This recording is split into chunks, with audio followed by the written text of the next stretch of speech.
Alright, so part 2 of the Cold Steel Spartan review. We're talking about deployment method. As I was saying, I like a thumb stud the least. It's my least favorite deployment method. It's just easy to skip over, hard to use well in a situation that's stressful. Still works well. You can still train with it and be good at it. I don't have any trouble with a thumb stud. However, it is the easiest to screw up. Then my next favorite would be the flipper, because the flipper design is just pretty easy to use. You just hit it with your finger. Not easy to mess up. Not difficult to use. So I like that, and it's quick. So I like finger flippers a little bit better than thumb studs. And as you should know by now, my favorite method of deployment is a thumb hole, because it's just hard to screw up. I mean, you can just flick your finger over it and it catches your finger well. Doesn't have to be jimped, doesn't have to be, radiused in any way. It just catches your finger and goes. So thumb holes are excellent.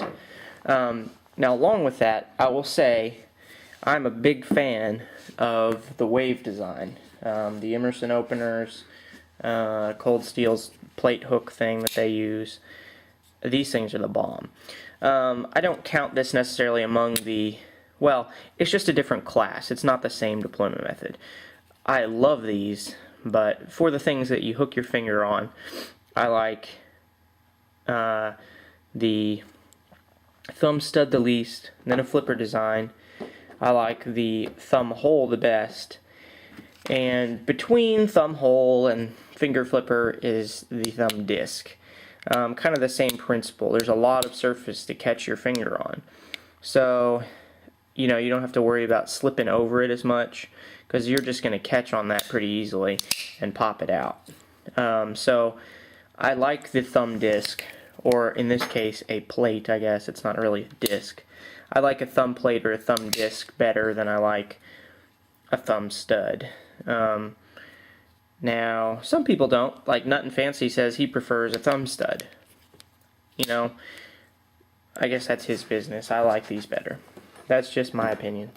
And the other feature, obviously, just like my Emerson opener Endura, which I kind of gushed about in my review. If you've seen it, this thing is the bomb, because it opens your knife faster than a switchblade. This is the fastest opening knife in the world, anything with an Emerson opener. And the Cold Steel Spartan has that feature. You can see the hook there. This plate snags on your pants as you draw it out. Ba-ching!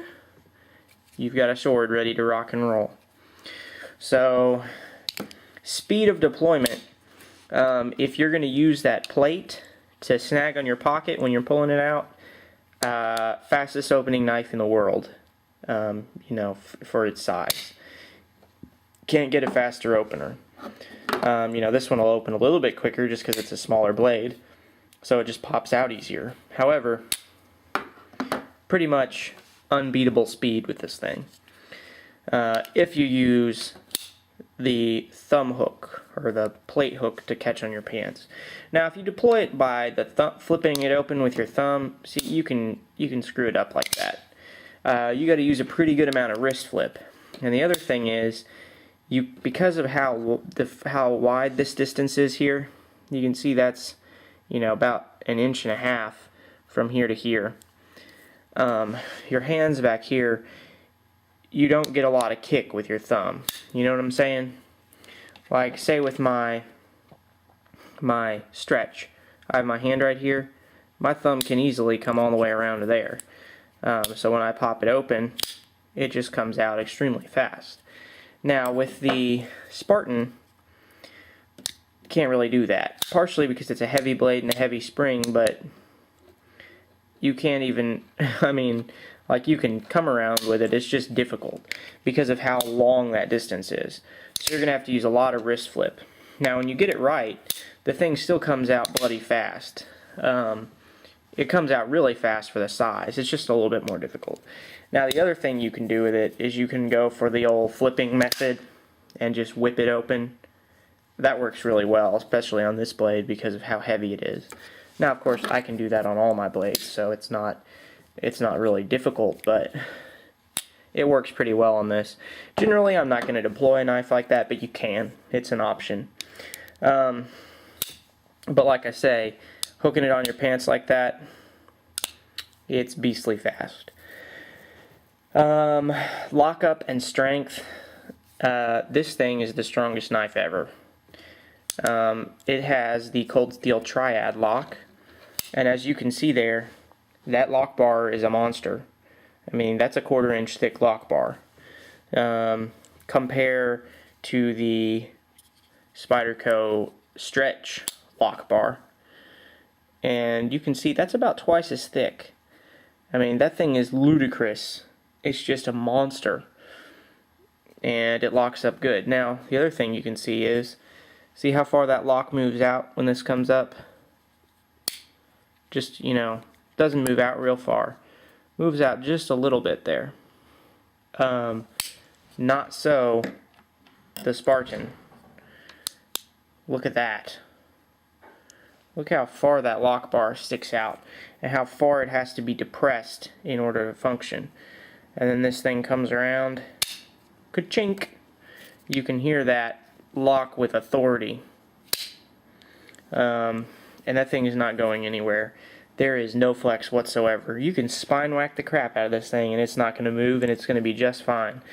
Cold Steel has videos on their website of them hanging 300 pounds. They've got the blade stuck in a grip on a table.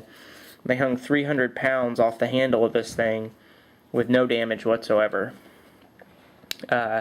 Extremely strong knife. I've seen a similar video with the Espada with the same Triad lock, where they hung over 700 pounds from the handle with the blade stuck to a table. They had to have guys stand on the other end of the table to keep the table from flipping up. They ran out of weights and started using like car parts and stuff. Still didn't damage the lock. So this lock is a monster. And this grivery is extremely rigid, very strong. Non-skeletonized steel liners in there. This thing is 7.5 ounces of monstrosity. I mean, when that thing's locked, it's a fixed blade for all intents and purposes. And this fancy lock is designed to redistribute the stress from the blade tension or spine whacking or whatever away from the lock bar. You know, most knives, the blade butts up against the lock bar. You can see there, the blade butts up against a stop pin that's set directly in the handle. So any force you put on the blade downward is directed into the handle. And you can see there, the blade is shouldered around that stop pin. Now the other thing is, when the blade is locked, the lock also sits directly up against the stop pin. So if you push on the blade this way, or you spine whack it, the blade goes down and it pushes that lock forward, and now the lock is sitting directly up against the stop pin, so it shoves the lock into the stop pin, takes the stress off the lock bar again. And this lock is designed to have some room for wear and to actually get stronger as it wears, because it will wear in and sit even deeper. So very, very beastly lock. I like it. You guys know lock bars are my favorite. Back locking designs, I guess I should say, are my favorite. And this is an excellent back locking knife. So epically strong, epic lockup, beast. I don't see any reason that'll ever get loose, and if it does, you've got a pivot screw to adjust. Handle material, they call it grivery. Basically it's just like a thermomolded plastic, and it's got some grooving in it. Not the most grippy, honestly. I mean, those grooves are they'll help you a little bit, but you can see that's very finely tractioned, but it doesn't really help you. Now they have some like little, I don't know if those are tool marks or what, but it's almost like they fakely jimped it right back there. It's only right there, but it's pretty much pointless because you can't even feel it. So, you know, the grivery is not real grippy. But that's not what this is about. The shape of the handle is what makes it hold on, because your hand is locked in there. There is no possible way for you to let this knife go. It doesn't matter what material this is made of. This could be coated in oil, and if you grab onto it, you're not going to let it go.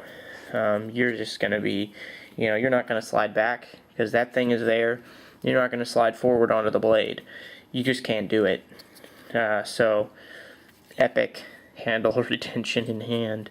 Now, when you grab it and your fingers lay down in those grooves, that does provide a little bit of grip. However, you don't need it, because like I say, this handle completely wraps around your hand to hold it in, and you're never going to drop that. Ergonomically speaking, very good. Feels very comfortable. For such a thick knife, this handle gets pretty thin, so it fits in your hand nicely. It just, you grab it, it's real comfortable. At first, I hated this knife. I thought it looked real dumb. Thought the handle looked stupid. But saw some reviews on it. Decided to try one out, and I loved it. So I bought it. And it's great. If you think it looks dumb, you ought to pick one up, because just hold one. You don't have to buy it, but just hold it and see what you think, because it feels amazing. So ergonomically, very well designed. You can go reverse grip with it. Works well in reverse grip as well.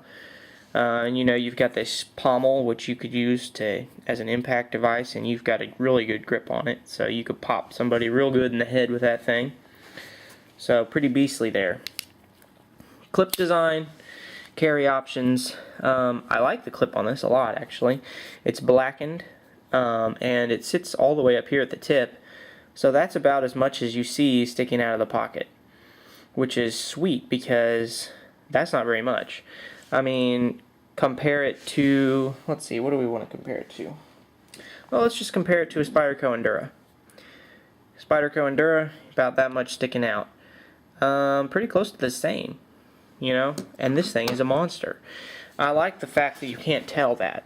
And if you look at the clip is actually shorter than a Spyderco clip. So from the clip, you can't tell how big this knife is. I mean, it's not like, if it came all the way down here, you might be like, oh my gosh, what is that thing? But up here, people aren't going to really notice it. So it's not that big of a deal. And, it's just a nicely designed clip. Swells up there and allows you to hook into your pocket nicely. Very strong clip, 3 screws. I like it. I also like the fact that they blackened those screws and not just the clip. Like on the Enduras, they leave the screws silver. Not a big deal, but I like it. And of course a lanyard hole. And they give you 2 clips because the clip curves, so there's another clip for left-handers. So no tip up or tip down carry, but you can go left or right-handed with it, so that's pretty sweet. Now I like this because I put this lanyard on here, because when you draw this out of your pocket and all you can grip is that much of it, and you're going to try to hook this thing and it's so heavy, it could easily come out of your hand because this driver is not real grippy. So I put this lanyard on here, and that allows you just to get some purchase on something as you draw it out, and I think that's a very good idea if you plan to carry one of these. So I just made this lanyard, threw it together. I actually made it last night, but I really like it. It works well. So I'm going to keep that on there, and it really helps you deploy the knife easily.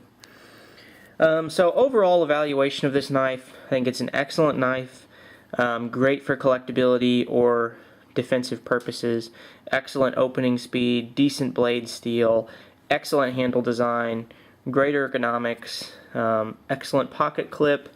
There's just not a lot of things you can say bad about this blade for what it is. So the Cold Steel Spartan, an excellent blade that I definitely recommend. You can pick one of these up for about $55 on Amazon.